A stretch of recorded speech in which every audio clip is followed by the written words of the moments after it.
Welcome to Therapy in the Great Outdoors, where we talk all about the business and practice of nature-based pediatric therapy. I'm Laura Park Figueroa. I am your host, and I'm also a business coach. And today's call is a live business coaching call with one of the members from the Business Hive, which is my year-long group coaching program for nature-based business owners. Her name is Jenna Miller. She is deep in the startup phase of her nature-based business. She is rocking it. You'll hear in this episode that she is right where she needs to be at this stage in her business.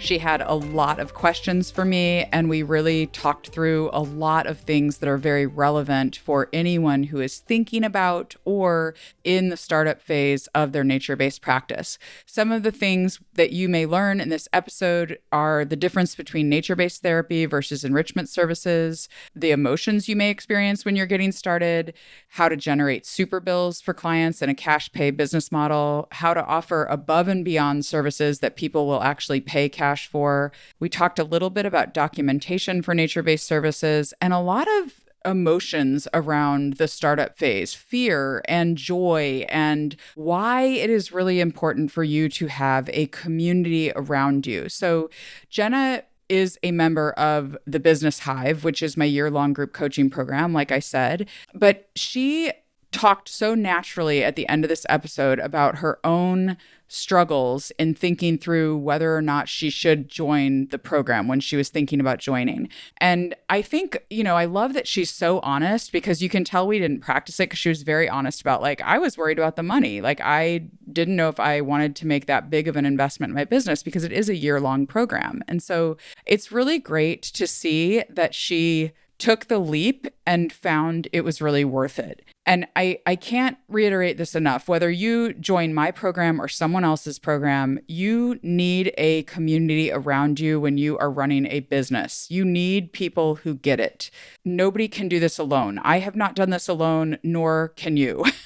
Nobody can run a business by themselves. You really have to have people around you, ideally people who allow you to be super honest and real about your struggles, and that those struggles are normalized and encouraged to be shared in a public space and community with other people who can relate to you and support you through those things.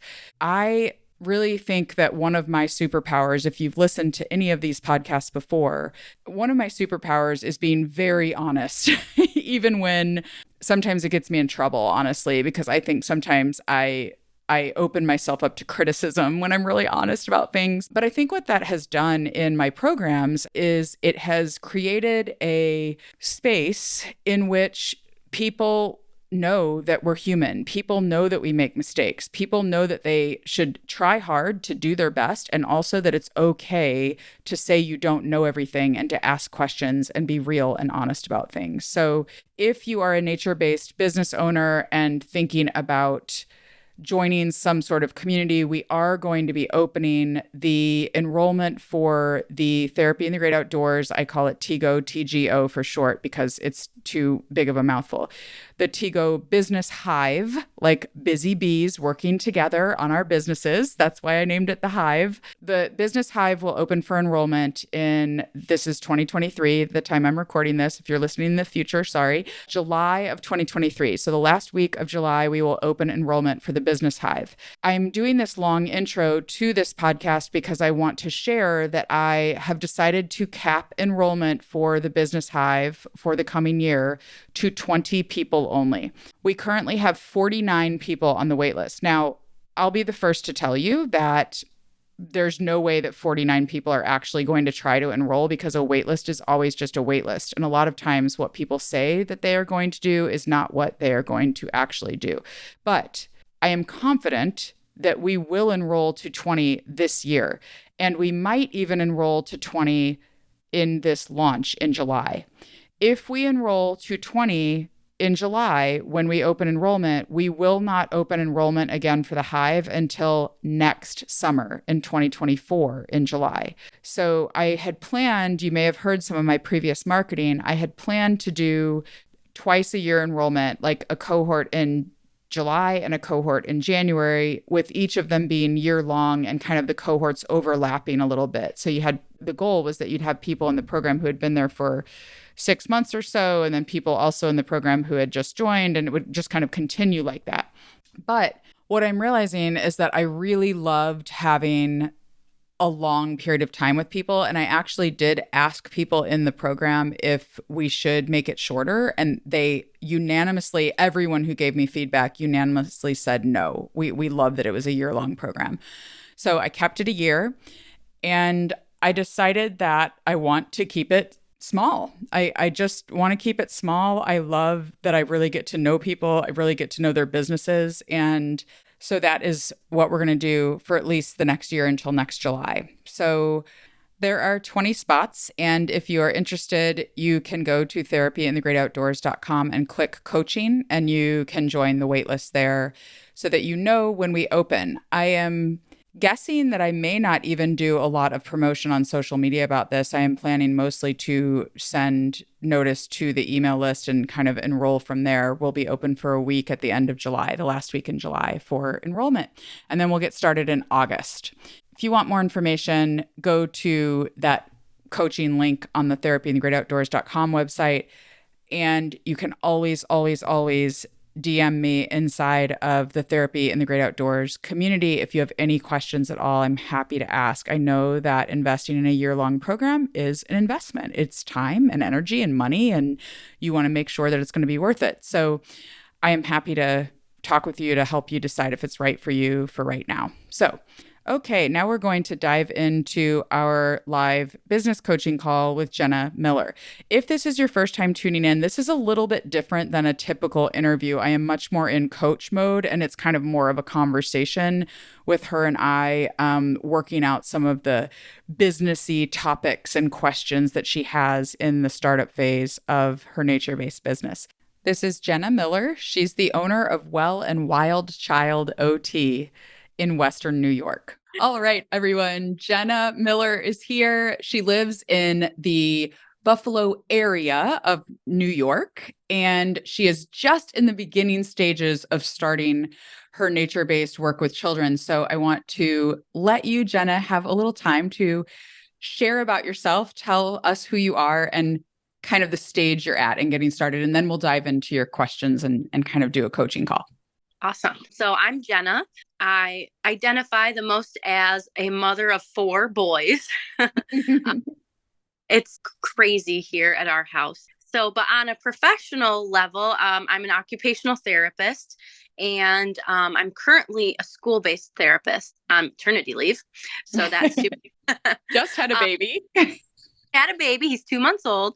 So I've had a lot of opportunity to downtime, some people might call it, to dive into some business things lately, which is awesome for me. It's so nice. But I have been school-based for 6 years. And prior to that, I kind of bounced around doing skilled nursing. And then I was in more of a specialized school in the Buffalo area for children with developmental delays and autism spectrum disorders. So I've kind of seen a lot, but mostly pediatric based.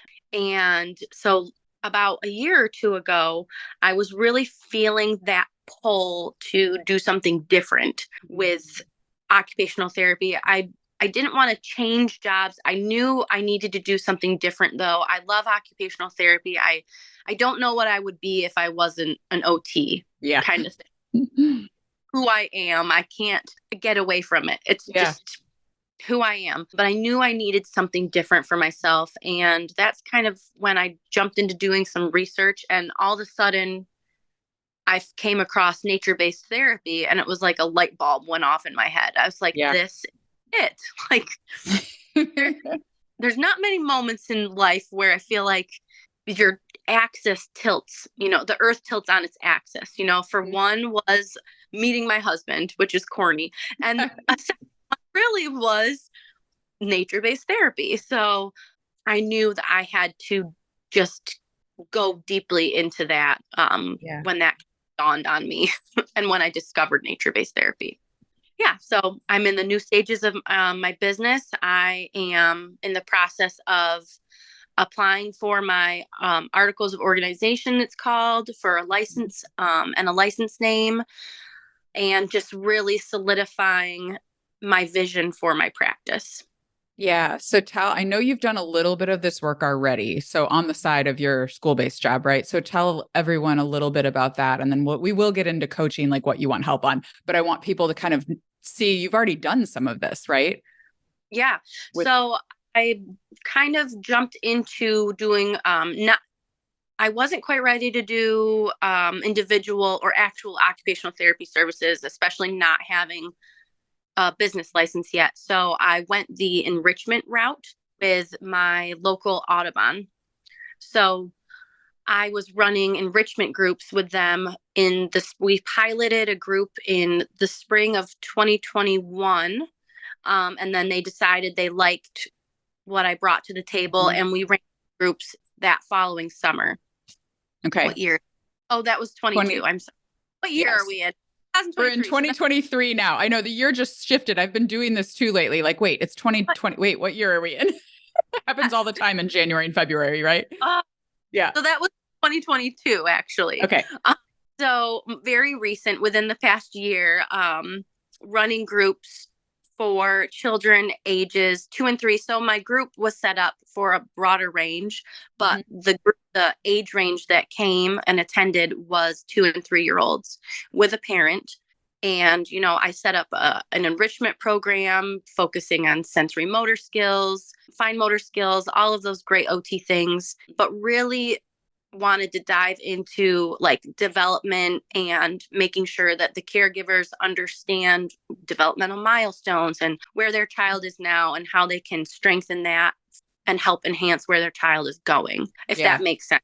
That's great. I wanted to make sure I took it that next level than from what the Audubon would normally offer, because they offer very similar programs for play groups and none that age. So they were very welcoming to have that, because, companies and community-based centers are constantly looking how to expand their outreach to the community. And that was a specific age group that they haven't really been able to hit, that I was able to do for them, which is really nice.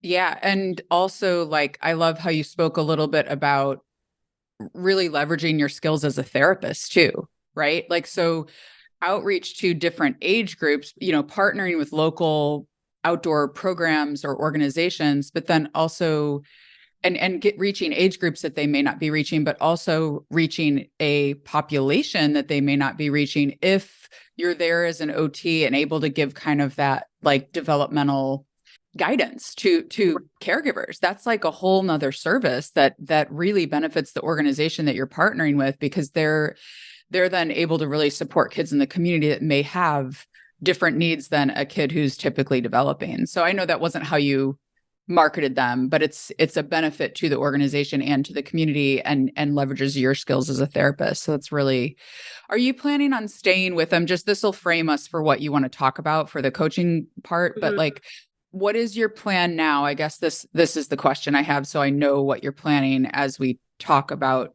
your business issues. Are you planning to still stay partnered with Audubon and provide services for them? Or are you now kind of trying to do your own thing? What is kind of your vision? I know you've talked about this a lot, so I forgot to say that you are a member of the Therapy in the Great Outdoors Hive. Like, you're in the Business Hive there. So you have access to all of our resources, and you've shared in the business discussion there about some of your thinking around this, but I don't know what you ultimately decided to do. So kind of bring me up to date on that. I'm a little bit still in limbo there. Okay. Because I'm not ready to jump ship completely. Just the season of life I'm in. School-based is perfect right now for the age that my kids are. My husband is going through some changes with his employment. So slow and steady wins the race is my motto. So I actually met with the Audubon again so far this new year, and I will be continuing working with them this coming summer. So summer 23. But we're reframing how I am available there, maybe more consultative. And then we're going to be seeing if there's enough of an interest in the community where parents might need you'll see how it's going to jump into my business. Good. So Great. the Audubon will be offering like a play program or a group or a summer camp. And on the registration for their camp, they'll say, oh, does your child need XYZ or exhibit XYZ? If so, continue on this link. And would you be interested in consulting with our local occupational therapist? That's fabulous. Yeah. So we're kind of doing it that way. And then I'll come in for, at a low cost, extra low cost to the parents. Say they have a week-long summer camp. They'll come in for 1 hour that week and be with me. And then I will have a consultation with them or something like that. Right. We'll figure that out. And then hopefully that will drive forces into, well, this is what I might have to offer you from an occupational therapy standpoint. Yeah. And is your business going to be cash-based? Are you planning that, or are you billing insurance? I'm hoping to do cash-based. Okay. Yeah. Okay. So, but it would be kind of a funnel into, this would be a way for people to get their eyes on your child, or your eyes on their child. I said that backwards.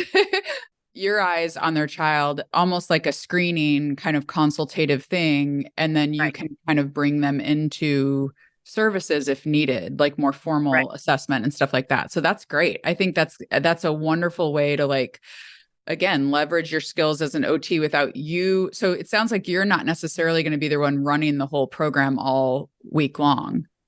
Correct. Okay. And well, if there's enough of an interest, then I will run a group later in the summer. Okay. Okay. An enrichment group, but then have that separate funnel for OT services. Yeah, that's great.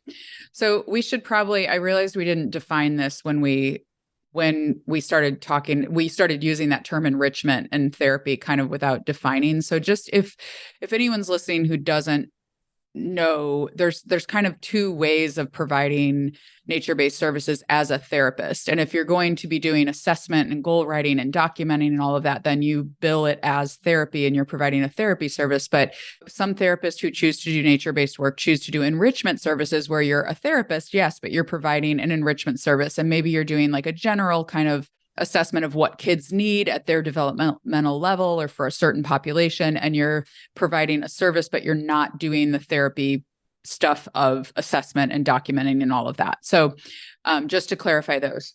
Okay. Tell me what you want help with. Like, how can I help you during this time? Let's talk about what you need right now, or places you're feeling stuck. Yeah.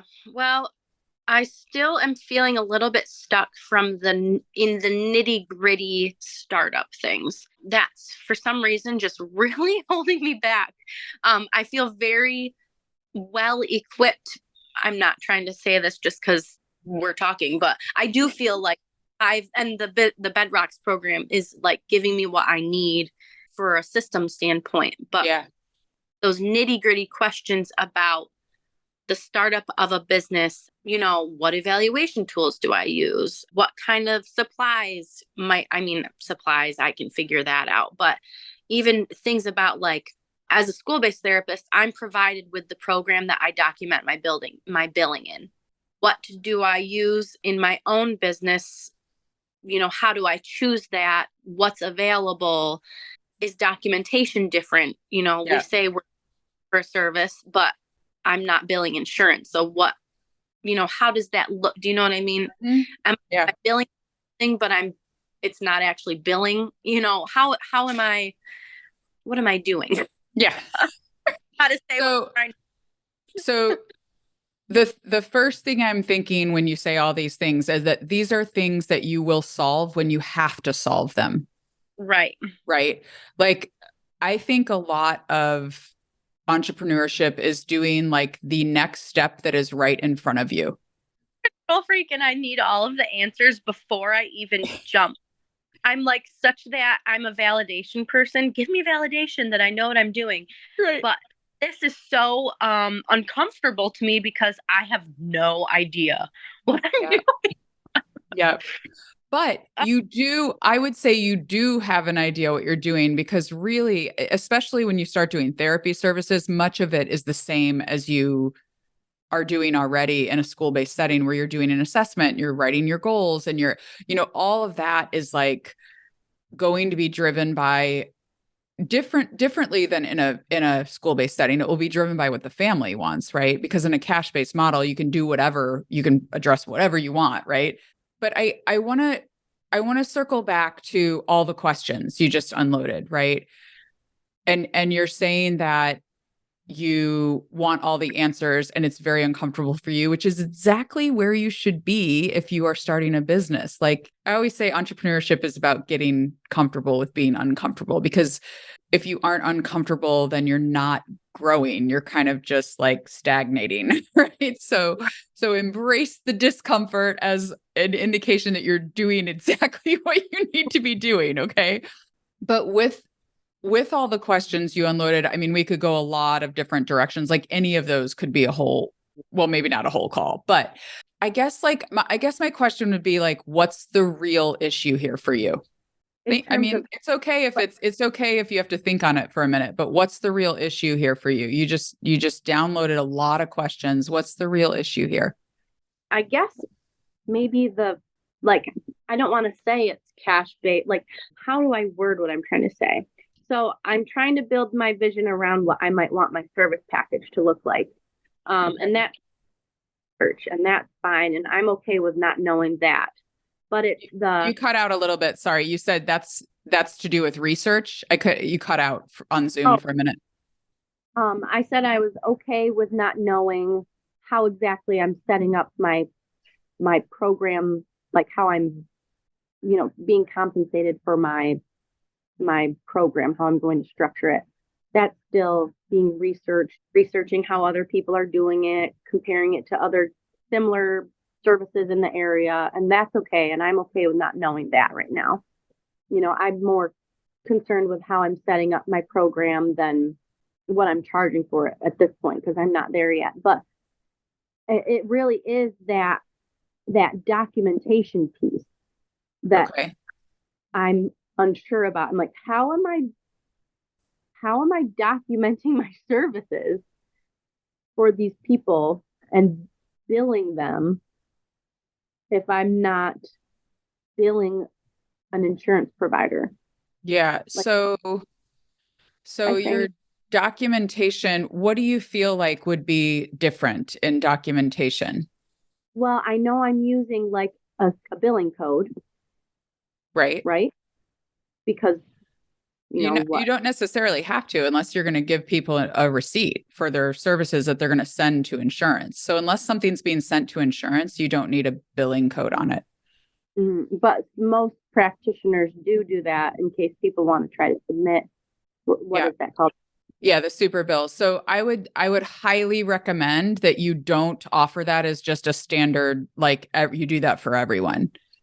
Because if you have like 5 or 10 clients and you just say, if you know that your business, or if you know that your insurance will reimburse partially for these services, you can request that I will give you a super bill. And you might have 50% of the people request it, because some people know they're not going to get anything back from it. I do believe, and if it is not there already, make a comment inside of the Hive and tag me. I do believe that inside of the Hive, we have payment policies in there. So if it's not already there, like you can take what we do in my practice and like modify it for yours, of course, like unless you want to use it as is, but take out outdoor kids OT. That would be a good idea. We usually, when we do templates, we usually say insert practice name or something. What I was going to say about that is we give parents a lot of information about the fact what a super bill is, how this will work, right? Like what the whole system is going to be around it. So you explain to families ahead of time, like, this is the code that we use. Please call your insurance company and see if they will reimburse for this code. Because also what you don't want is families taking the time, right? Taking your time in the practice. You are hopefully very soon an admin person will be doing this for you, right? Like initially, I know it's yourself. That's how we all start, right? But once you're paying money to someone or paying yourself for your time to do this, it's time off of your business and it's time for the family to submit it to the insurance.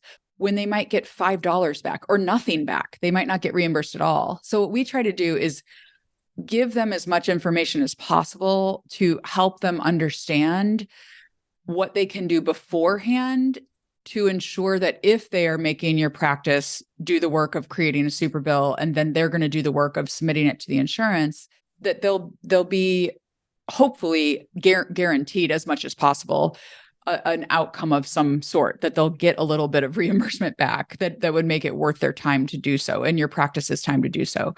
So setting up your payment policies first, I think, is really important so that families understand that they don't need to request a super bill from you. A super bill is a paid in full invoice. We probably should have defined that too when we started talking about this and we brought up the name super bill. They don't need to request that super bill from you unless they intend to submit to insurance. So that's really clear in our policies, because that saves your practice work. For people that just want to pay cash for the service, you'll document as normal, right? Just however you would document your goals. You'll write your assessment report, document goals, and then write your progress notes every time you see the child.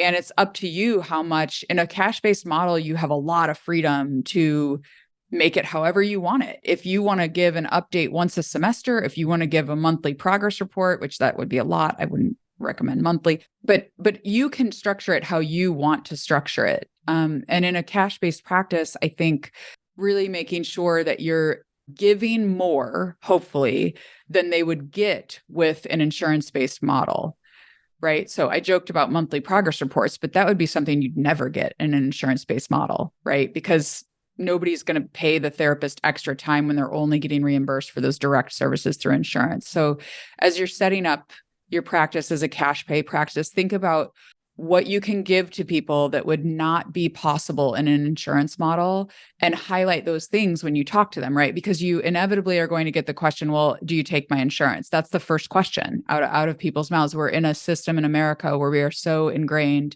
that we don't pay privately for services. We have to use our health insurance, right?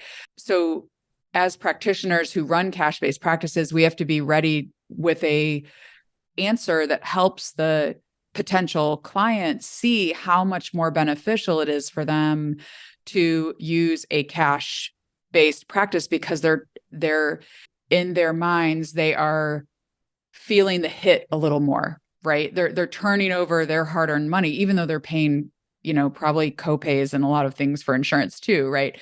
They're turning over. Yeah. Right. It's a little bit more of a mental jump to make. And so we have to kind of convince people, unless you live in an area where it's very common and people just naturally pay out of pocket for services. But in general, with healthcare, I think we tend to think we need to use our insurance. So I don't know, tell me your thoughts. Like, was some of that helpful? What else are you thinking?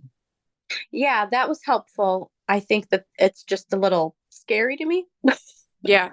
Because it's out of my norm, almost like that's the systems that I use that are already in place in my current experience. They're already set up, like, not that I'm not going to hold myself accountable, but it's already there for you. It's laid out for you. Yeah. Almost not brainless, but it takes you through a process to document the way they want you to.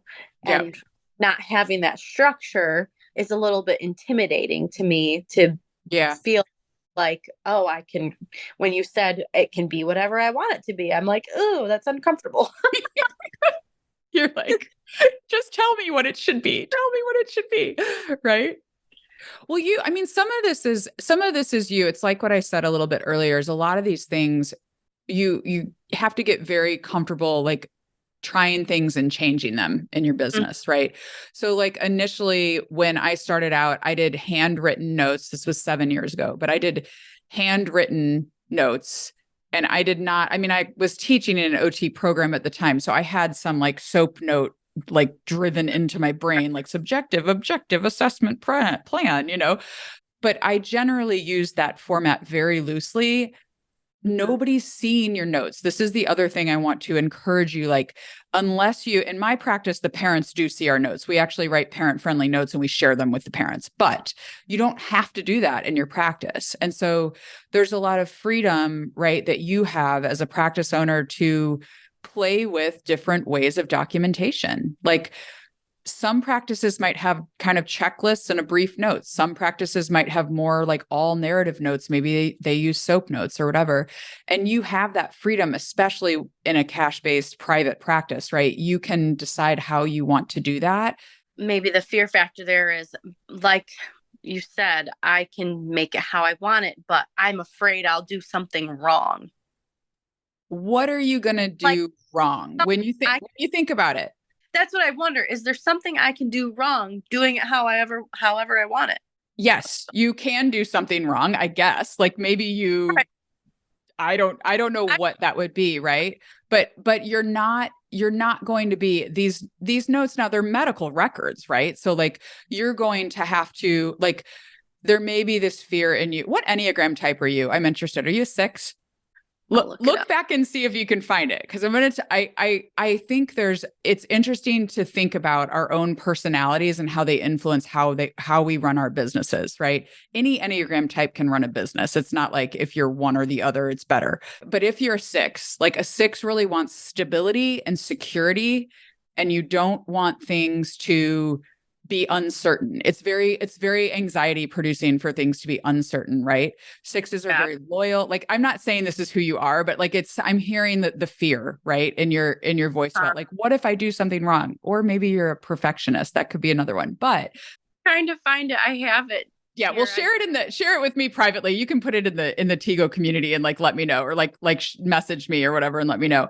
But the fear that you have around doing something wrong, I think, yes, it can be leveraged in a very good way to make sure that you're doing things correctly, because these are medical records, right?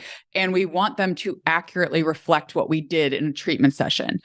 But if you have been documenting in school-based practice and you've been in OT for how long? You said 6 years in school. So how long have you been in OT total? 13. Yeah, 13 years you've been in OT. You're not going to do something in your documentation that's going to like get you in trouble in some way, right? I'm being like this. I'm not like going to do anything that's malpractice.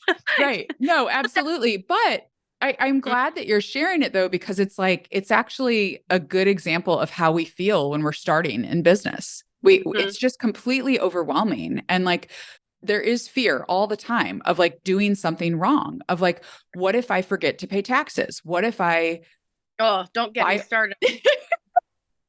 What if I file the wrong paper? What if for my first few employees, I didn't know I had to submit something to the state to let them know I had hired someone. And I did that so late, like they'd been employees for a year or something. But you know what?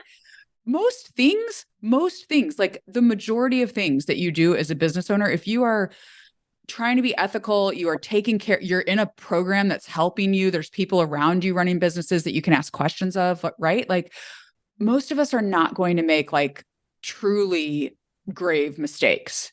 If we're seeking guidance, if we're asking questions, if we're willing to do the work of running the business well. And so I want this to like lift a burden off of you that like really a lot of the startup stuff is like, you'll figure out your documentation. I'm totally convinced that you will. Like you will, when you need to do that, you're going to figure out how to do it.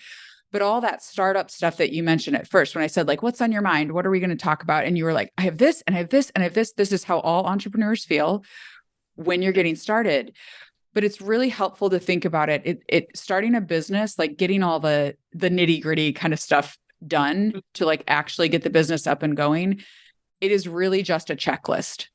Like, I want you to think about it like that. It's like, look up on your state, in the state of New York, what do you need to do to start a business? Print out the checklist and just slowly, methodically kind of go through, because it does feel so overwhelming. It does feel like, oh my gosh, I have to file this and I have to get an EIN and I have to open a bank account and I have to do all the things, right? The things that you have to get done to be legal to run a business, it truly is like slow and steady wins the race. I'm going to put your words right back on you because it is, you're doing exactly what you need to do. And it's just like, what's the next thing in front of me to do on this list? Right. And some things might take a little bit longer. They might be like starting a bank account is one, like you have to kind of have all your documents and you have to make a trip to the bank and all of that. It's not an easy to check off checklist, but I do want to encourage you that you will get through this phase. You will still feel uncomfortable in other phases, but this startup, you are literally feeling exactly how you should at the startup. Like, I don't know anyone who was like, oh yeah, the startup was super easy. I just breezed through it and I didn't feel any kind of discomfort. Like, it's absolutely normal. Absolutely normal. Yeah. I do feel a little bit better hearing you say that. Sure. We all did it. I know. I'm just, but it's exciting at the same time. It totally is. Yep. I can't pronounce it. Enneagram. Type 2 is my highest score. Okay. So you're a helper. And did you have any wings? Do you know? That's like the one next to you. Like if you lean towards, never mind. Sorry. That might be going into, this is not an Enneagram podcast, y'all. Sorry. A wing is like, if you're a number, a wing is like what's next to you that you may lean towards that number, because I'm wondering, just based on what you've been saying, a 2 is a helper, which means you'll help everyone before you do anything for yourself. You're always putting others' needs first. So many therapists are 2s. Like it is very, very common that therapists are 2s because we're helpers. We want to help people. If you scored very highly on a 1, that's the perfectionist. So do you feel like you're a perfectionist or no? That was right in the middle. I feel like I need to know it all to feel comfortable. I always need to be valid what I'm doing before. That makes sense. Yep.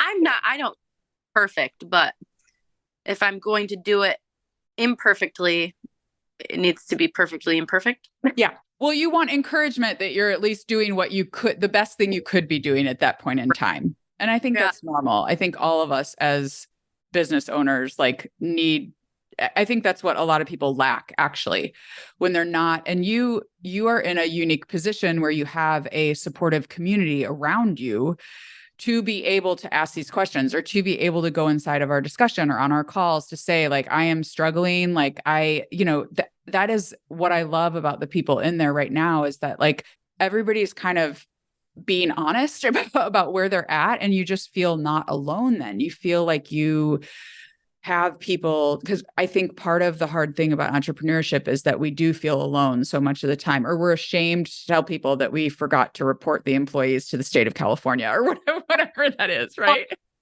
I feel like it take a little bit of time for at least me to warm up and feel like I could be honest and comfortable. Mm-hmm. But after a few of our coaching calls, you kind of put your foot down and said, hey guys, we're changing how we're doing it. And then everyone was much more open and not so worried to need to be an experienced entrepreneur. Yeah, right. A professional, like it's real time, real people, real questions, and it's okay to not know. Yeah, absolutely. Which is really completely agree. I love the group of people that is in the community right now. That is something, like I said on my testimonial, it's like networking to me is huge, and just having the ability I can network in my own like local community of practitioners. Sure. No one else is doing this. Right. So I'm not getting the answers that I want and need like I can with the Hive, which is awesome. Yeah. Just, it makes such a difference to me. It's like I said before, it's invaluable. No, I'm so glad.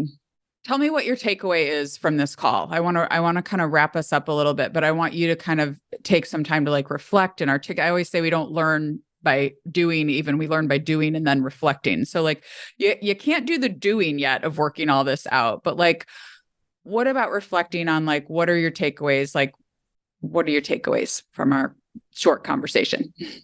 Well, I'm going to say it's definitely, I know more than I think I do, probably. Yes. I just need to take the leap of faith. Right. And just stay the path. definitely. Yep. And then just those calls to action kind of thing, just go through the list, check them off, and basically do it like you said, check off the list, go down the list, check it off. And I'm just going to put that other piece in my quarterly 2 goals.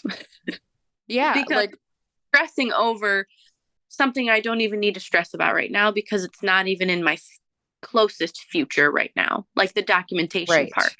And that's okay. So I'm just going to put that to bed. Right. Until I need to wake it up. Yeah, absolutely. And I think those things, like being able to like identify on your list, the mini list we all have as entrepreneurs, but especially when you're starting, there's lots of them, right? Really identifying like being able to prioritize like what you said and say like, okay, documentation, like I can just, that can be like, if I'm doing the program in June, I could figure out documentation in May or even the first week of June, like it doesn't need to be happening right now. I think that's a great takeaway, to just kind of be able to prioritize what you need to do right now and not worry about documentation or even super bills. You don't need to worry about that right now. So Washing my hands. washing your hands. And we are here for you inside the Hive community. You can like post in the forum if you're like, oh my gosh, have my call with a parent tomorrow and have not figured out my plan around super bills. Someone help. Like, that's like, this would be a real post that yours truly would probably make about 7 years ago. Well, sometimes it is okay to just wing it. Totally. I'm okay with winging some things. Yep. Something out a little bit.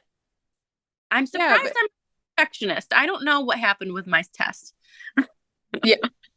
Well, you don't sound like a perfectionist to me. Like, I think most people who are perfectionists know they can say, like, I do not like things to go, I want things to be a very specific way when I send them out or whatever, like, so I just wondered because of your fear. And I hope after like hearing me talk about, like, I felt like this, lots of other people have felt like this, like, it's just so normal what you're feeling. And I want you to know that you are doing great work. You clearly provided a good program with the Audubon that they wanted you to come back, so that's really speaking to the quality of the work you're doing. And I do think you have a great foundation in place based on what you've shared about what you've already done in the community. You have a great foundation in place in order to really start a practice that could have enrichment and therapy services offered together. I think it's fabulous. So yeah, I've toyed around with that. I know a while back you asked, what do you really want? And that's still something I've gone back and forth on, and I want it all. Don't we all, right? So another thing where I'm prioritizing is I know that I will start with one-on-one, but I do know in my heart that I love running groups. Whether I run group therapy sessions or I run enrichment groups, I know that I'm going to be doing groups at some point. But I know I'll probably be able to learn my skills better, build my skills better as a business owner if I'm just doing individual sessions first. And I'll have more time to dig in. Yeah. And focus on one family at a time instead of 4 to 5 families at a time. Right. I think that's so smart too. Like you're doing, like, everything I'm hearing you say shows like intentionality behind what you're thinking about as you start and build your business. And I think that's a very wise decision to think about the actual logistics of an individual session versus group. Group is much more overwhelming. It's a lot more to manage. It's a lot more to plan. Individual sessions to start out, you can you're going to nail down your documentation process. You're going to be able to kind of work on nail down the billing, that you're going to be doing or whatever. So all of those processes, I think you're right, are probably much easier to apply in a individual treatment model than launching a bunch of groups, right? So yeah, you're doing everything right, at least that you've shared here. Jenna, I want to wrap. I know I said I want to wrap us up like 5 minutes ago. Anyone who has ever listened to my podcast knows that this is the MO that I have. Modus operandi, method of operating. What is the abbreviation there? Is that I say I'm going to wrap up and then I'm like, actually, I have one more question. So I want to really quick. I know you've already mentioned the Hive, but I want to hear why you joined originally, and also who do you think it is appropriate for? Well, I actually hemmed and hawed on joining because finances are on for everyone. So at least for me. So it was really something I had to decide if I was investing in. And you had opened, what do you open it every 6 months? Yeah, the plan now is to open last week in January, last week in July every year. Right. So it came around last January and I couldn't pull the trigger. So I was just like, I'm not ready. I'm not ready. And then it took me that next round to just feel more like, if I'm going to do this, I need to invest in myself and I need to invest in someone that I feel like I can trust. Like earlier in our talk, you talked about how you feel like people come up to you all the time. I know you. And you're like, who are you? Yeah. Right. From the podcast. Yeah. Like if I'm at a conference or something and I'm like, but you basically sold me on like, I'm like, she can help me. I know she's going to be able to help me get to where I need to go. It's just, I need to trust in the process and just make the investment. And so ultimately choosing to join was a struggle for me from a money standpoint, to be honest, but I knew it was the investment I needed to make. And it has been everything I thought it was going to be. So I'm so glad that I chose to invest in this business, because I know if I wouldn't have, I don't know, I would still be twiddling my thumbs probably. Yeah. And I really liked your setup, your structure.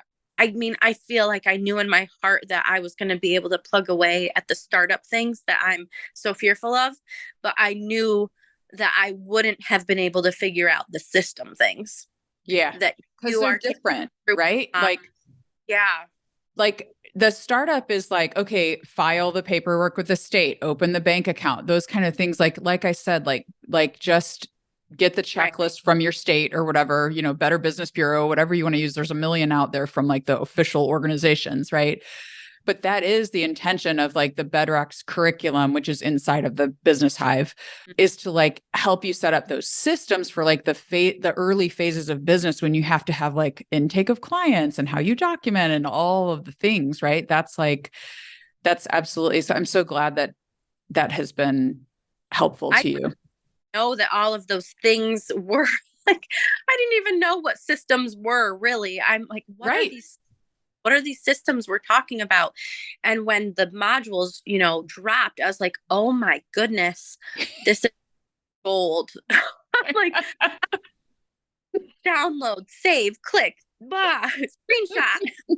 I mean, so even though I'm not using those systems yet, because clearly I'm not taking clients right now, I am using what I'm learning to set them up so that they're in place when I'm able to start using systems. I got a little bit carried away with the fun, pretty marketing things, and had to go the beginning, because I think you even had a sentence in your marketing module like, don't focus on this, go back to the systems. Well, so if you're marketing before you have systems set up for your operations, right? And then you get people coming to you and then you're like, oh, I don't really know how I'm going to intake a client. Then it's like, so yeah. I don't know how to intake a client. Right. Right. Who do you think the Hive is good for? Anyone, honestly. I know that sounds so corny, but I'm like, I mean, clearly you are an occupational therapist, now a doctor. Congratulations. Thank you. And, clearly you're targeting that group of people. But honestly, like aside from a therapy standpoint, I feel like anyone who needs systems in their business, when you're trying to sell something, whether a service or a product, doesn't matter what you're doing, you still need those systems in place. So honestly, I mean, of course, from a therapist standpoint, I don't think it matters what stage you're in of your business, because it's clearly applying to everyone like that's currently in the hive. Yeah. We're all over the place. I'm starting, people are already hitting the ground running. People are in the group are experienced have had a couple years of experience running their business, and now they might be scaling down or niching down more or expanding and need to improve their current way they're running their business. I just think that it's applicable to anyone, honestly. Yeah, I've been hearing that from a lot of people that I've asked, but but it's yeah, because I've always said it's not for it's not a start your business. Like, I'm not walking you through get the EIN and do that, because I really do feel like those are there's plenty of we support people as they do those things, like you who are doing those things. But it really is about those systems. And I think you're right. It applies to people who have not started yet to establish their systems, who are early in their business to get good systems in place. And then if you're experienced, but your systems are a mess, it's also appropriate. Not that everyone in there had messy systems, but yeah, it is. I could see that. And I think I didn't think of that when I originally created it. It was just because these were the topics that were coming, the Bedrocks curriculum.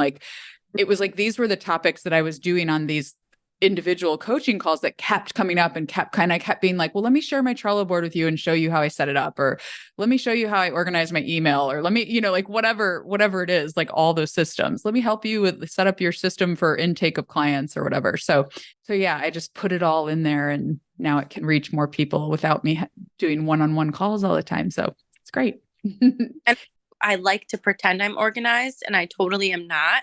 It I'm like, oh, that's so smart.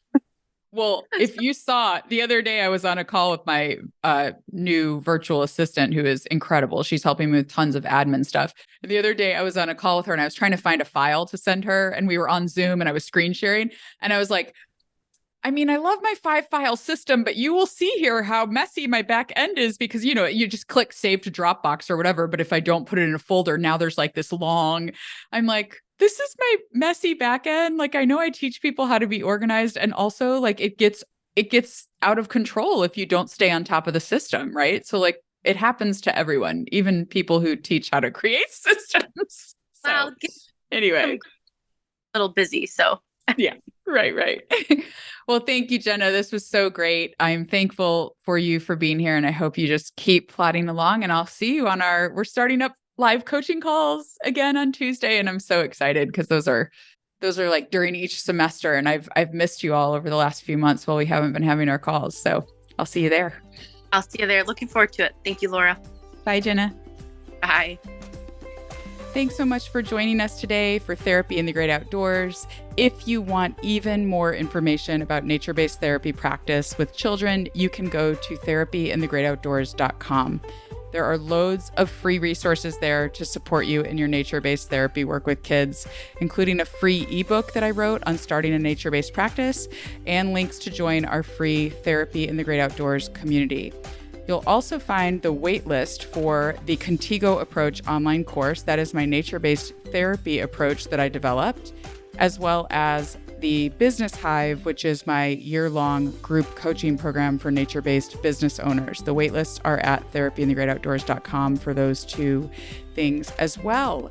This week, I hope you get outside, connect, reflect, and enjoy the business and practice of therapy in the great outdoors. See you next time.